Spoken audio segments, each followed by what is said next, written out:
Think about your career or a major partnership. Have you ever paid a much bigger price than you expected? Not because you made a mistake, but because you trusted the wrong structure. That uncomfortable question points to a deeper, brutal truth about systems. What happens if a huge organization runs itself on trust? Over 2,000 years ago, the philosopher Han Feizi made a cold prediction. The more a system relies on trust, the faster and harder it will fail. This isn't a moral judgment. It's an engineer's diagnosis of why systems break. By the end of this video, you'll see why most people don't fail from bad intentions, but from missing one invisible safety mechanism. Act 1. The Trust Paradox. We're all taught to be trustworthy. That's the ideal for relationships. But look at the real world, and you'll see a paradox. The bigger and more mature an organization gets, the less it talks about trust. Instead, you see processes, rules, approvals, audits, and paperwork. This isn't because people suddenly became worse. It's because a wise system knows to survive long term, you can't bet your stability on the unpredictability of human nature. Act 2. Trust versus the system's job. Han Feizi makes a sharp distinction.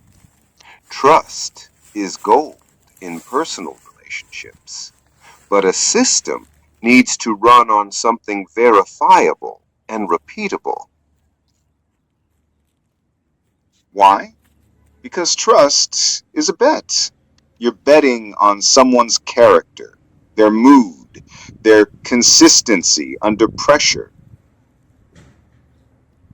A serious system's number one job isn't to win that bet.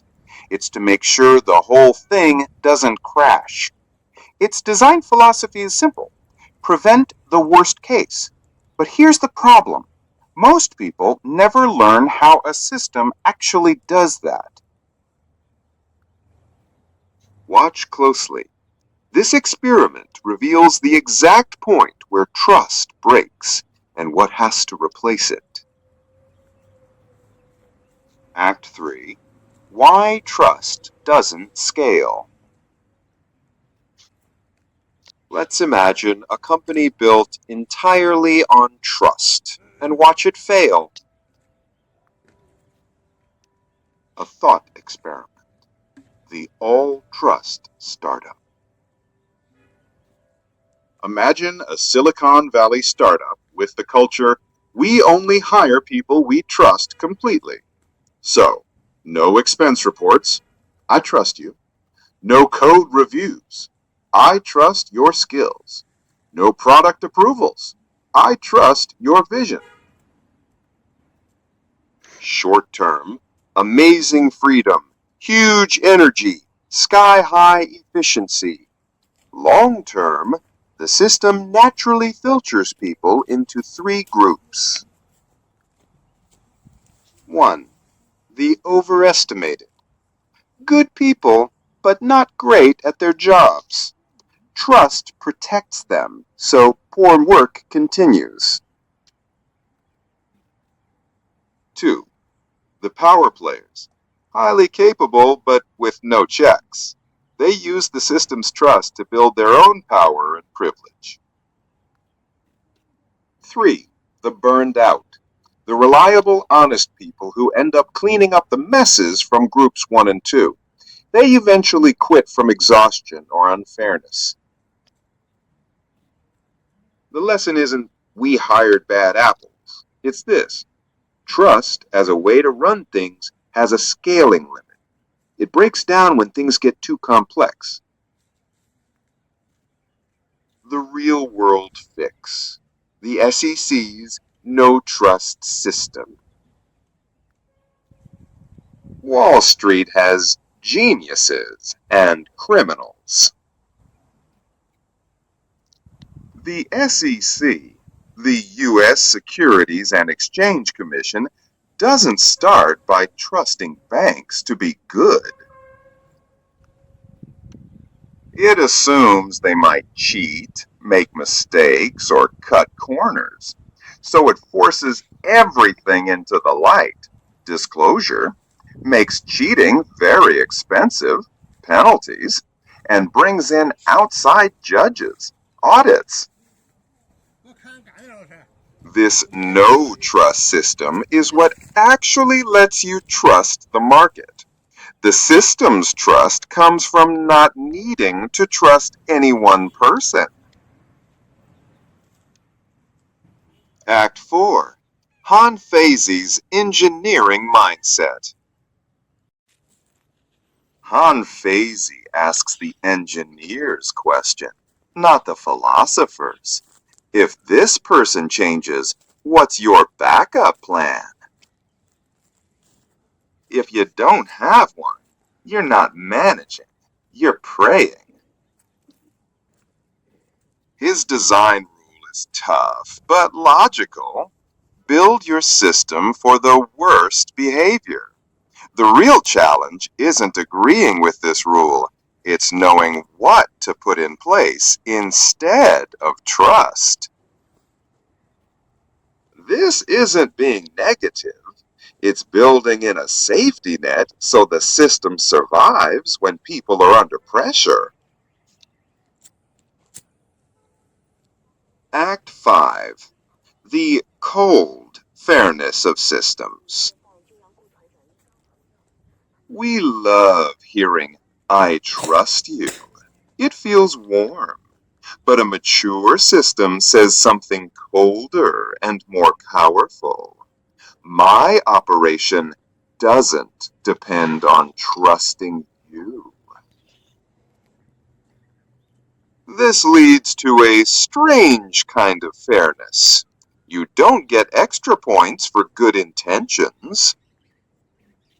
You don't lose points for bad thoughts you never acted on. The system only sees, what did you do? What's the record?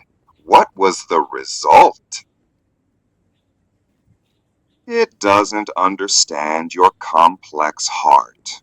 It just tracks your visible actions. This coldness is what makes it fair to everyone. Act 6. How to build a safer system.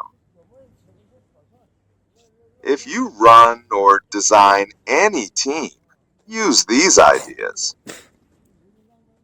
Rule 1.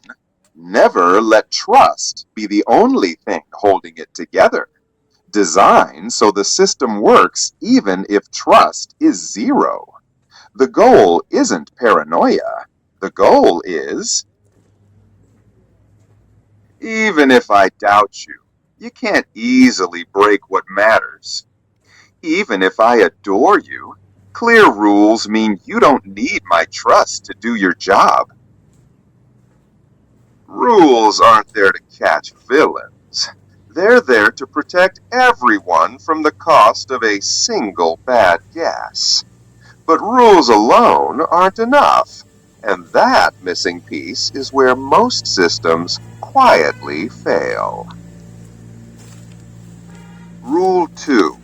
Make actions leave a trail. Use tools that make work visible. Dashboards, logs, standard procedures, feedback loops. They're boring, but they have one superpower. They don't lie. The system shouldn't care if you say you're loyal. It should only care if your actions line up with its goals. There is a third mechanism, the one that decides who actually gets power when rules and data collide. And almost nobody is taught how it works. Act 7. Check your own risks. Now turn the lens on yourself. Look at your own big choices. An investment, a job, a partnership. Did you decide mainly because you had a good feeling about someone? Now ask the hard question. If that feeling was wrong, what was your backup? Was there a contract, data, or an exit door? Or did you bet everything on their character? If you bet it all on character, your problem wasn't bad luck. It was an unstable foundation. So, if rational systems remove trust, what fills the void? Until you see that answer, you're still playing inside the system without its full rulebook. We see it everywhere. Rules, algorithms, and automated processes are quietly taking over decisions that used to require human judgment. Our next chapter digs into this quiet power shift, how rules are replacing human judgment. From content moderation to your credit score, from Netflix recommendations to management by algorithm, we'll explore what happens when systems start making the calls. This isn't a tech story. It's a story about where power is going. When the rules get smart, what's left for us to do? Next time isn't a continuation. It's the missing tool this episode deliberately didn't give you.